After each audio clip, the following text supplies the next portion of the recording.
Hey, you miss her, Anna. Hi, Anna. Ah, yeah. Hi. So, Hi. Hi, nice Yeah, meeting nice to you. meet you. Nice to meet you. Beautiful. Wow. This looks really nice. You like it? Oh. Wonderful. Oh, Such yeah. a beautiful piece here. Oh, thank you. Very, very nice. I show you something. This is the park. Yeah. Ah, yes. We say the Yontur Park. The what? Yontur Park. You know the Central Park in New York. Yes. This is a tinier Yeah, version. it's kind of, yeah, we just like said Yontur Park, like Central. It's funny.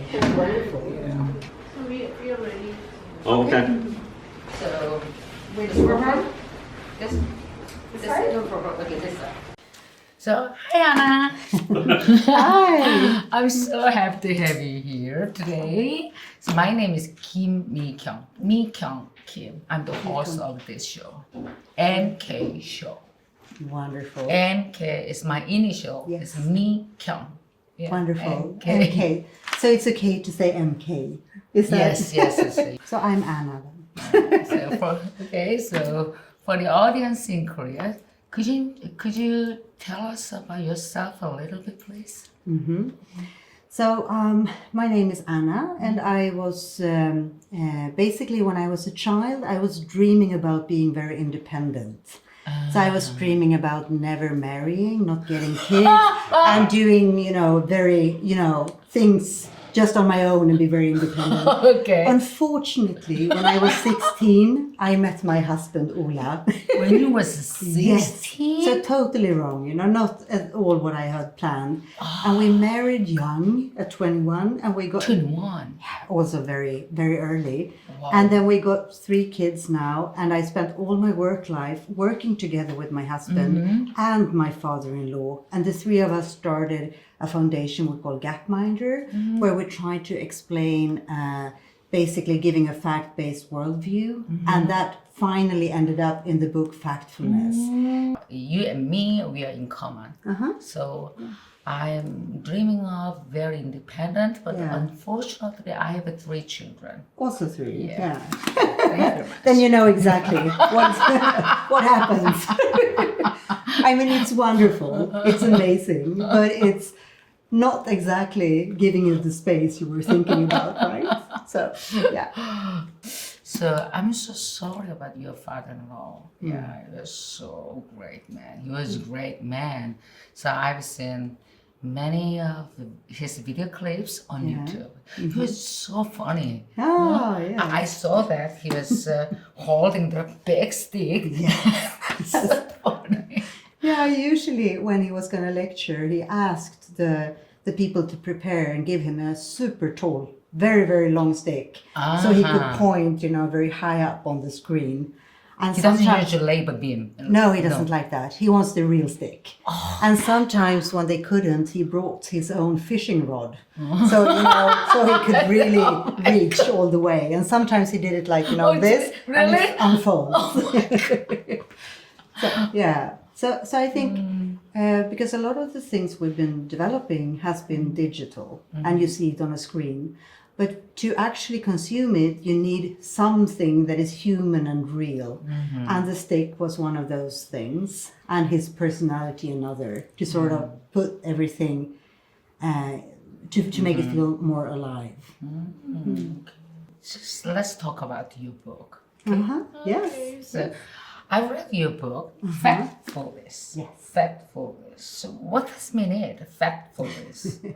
Factfulness is actually a name that my husband made up when we were driving from our country house, and there was a huge sign saying mindfulness. You could go to a mindfulness course somewhere.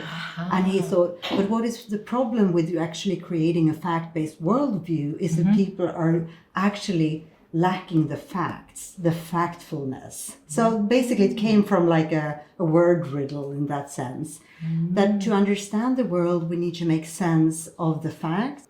Could you tell me about the whole long journey about to write this book? Yes, You it has said been, it has been a struggle. And as I told you, I met my husband when I was 16. Yeah, And at that point, both me and my husband, we still wanted to be a bit independent, both of us. We wanted to work in the arts industry. We wanted to be artists. We didn't think about his father. But his father started to complaining about his students not understanding when he explained, because he was a public health professor, and he got frustrated that his students didn't get the messages. Okay. So we started helping him simplify it using our arts abilities, I guess. And then we started to collaborate more and more. So it started actually there, and we didn't know that it was a work at that time. It was just for fun. And then gradually we started to putting the data sets together. We developed the software to actually see the data animate over time. And we started figuring out that we need to explain the data more. So we started taking photos in homes to see what everyday life looks like on different income levels. We started doing all these different things to get the whole thing together. But what we realized was that what we still was missing was the overall fact-based worldview. And to get that, we needed to sort of get the pieces together. And we started doing that. And then we realized if we start asking fact questions, then that can help us navigate to see where we're going to focus. So we started asking fact questions, and the problem was that people were bad at everything. So that's where the interest started. Why are people so wrong about so many things about the world? What happens? Yes, what happens in the brains? Because we could see systematic problems. And that's where the book started to gradually grow out of frustration. Okay. So what is the biggest misconception, the fact of this world? Yeah, what we see, because in this book we have asked hundreds of fact questions, but systematically within this book we asked 13 fact questions in 14 countries. Sweden and South Korea are represented as a few of those countries, and it seems like people are systematically wrong on questions concerning positive development and progress over time. That is one of the sort of black holes in the way people think. And also the general overview of population trends also seem to be sort of missing. But if we ask people questions about things getting worse, then people answer correctly most of the time. But it's like we don't see slow positive trends. We usually only see the bad stuff happening, and we usually remember the bad stuff. So when we're guessing, we usually go for the worst alternative. So what we did in these questions is that we asked all the questions, the 13 questions, have A, B, and C alternatives. That's really funny. Yes, so to make it easy. And they're usually very far apart from each other, the three. And turns out that if you would have basically, so you have 33% chance of actually getting it correctly by just wildly guessing. Turns out that humans are systematically answering this worse than a monkey that can't even understand the question. Because if they would pick randomly, they would get 4 out of 12, because we actually have 13 questions, but we exclude one about the climate because everyone gets that one right. So it's like a control question. So of the remaining 12, by just guessing without even reading the questions, people would get 4. That is where you should end up. A monkey would, right? By just randomly guessing. But people who took the test for us, they end up at around 2. An average of 2, which is a pretty concerning number if you live in a knowledge society. People know more about the world than ever and are smarter than ever. But when it comes to the big global trends, we're completely wrong.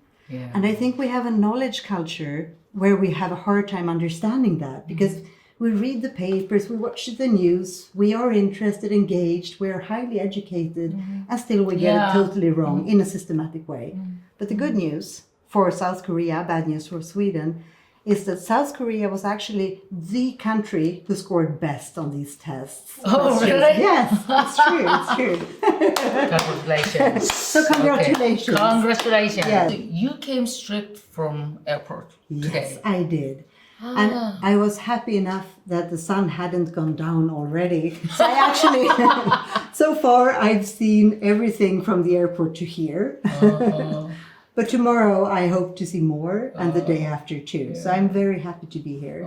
It is the summer in Korea right now. So what about the weather in the summer in Sweden? I would say it's not as summery as here. It's around 20-25 degrees maybe. 20-25 degrees. Celsius. Yeah. Great.